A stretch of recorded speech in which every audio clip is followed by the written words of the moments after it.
ভাবতো যদি 1 সেকেন্ডেরও কম সময়ে এক জায়গা থেকে আরেক জায়গায় চলে যেতে পারতে, ঠিক চোখের পলক ফেলার আগেই। নারুটোর জগতে এটা সম্ভব ফ্লাইং রাইজিন জুৎসু দিয়ে। আর এই জাদুর মাস্টারকে মিনাটো নামিকাজে, যাকে সবাই চেনে yellow flash of the leaf নামে। আজ আমরা জানবো কিভাবে মিনাটো এই লিজেন্ডারি জুৎসু দিয়ে যুদ্ধের নিয়মই বদলে দিয়েছিল, এর রহস্য, এর দুর্বলতা, আর কেন আজও এটা নারুটোর ইতিহাসে সবচেয়ে ভয়ঙ্কর স্পিড টেকনিক গুলোর একটা।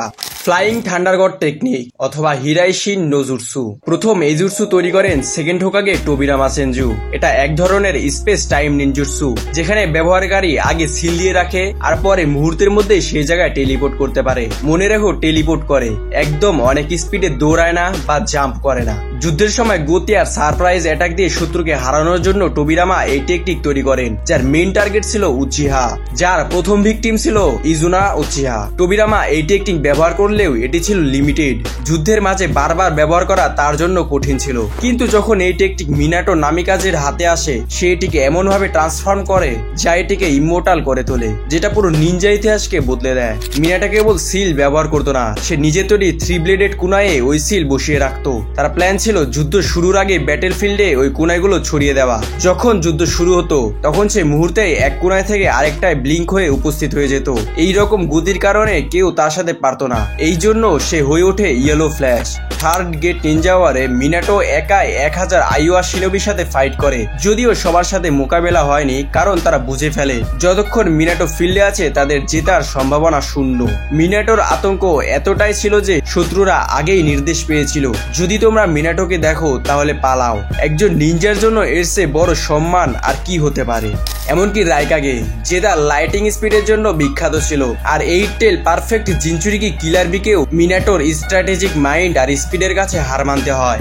নারুটোর জন্মের ঠিক পরপরই ওবিটো আর 9 টেলস যখন অ্যাটাক করে, তখন আমরা ফ্লাইং থান্ডার টেকনিকের আসল খেলা দেখতে পাই। সে ওবিটোকে 2 বার ফিল্ড অ্যাটাক করেই তার আসল রহস্য বুঝতে পারে। থার্ড অ্যাটাকে সে প্রমাণ করে কেন তাকে yellow flash of the leaf বলা হয়। এরপর সে টেল বিস্ট বম টেলিপোর্ট করে। এই জুৎসুতে নিজেকে টেলিপোর্ট করতে হাই অ্যামাউন্ট অফ চাকরা প্রয়োজন, আর সঙ্গে যদি কোনো কিছু টেলিপোর্ট করতে হয় সেটার জন্য আরো চক্রা প্রয়োজন। তাহলে ভাবো, একটা টেল বিস্ট বম টেলিপোর্ট করতে কোন লেভেলের চাকরা প্রয়োজন। চতুর্থ গ্রেট নিনজা ওয়ারে মিনাটো সবচেয়ে বড় টেলিপোর্টেশন দেখায়।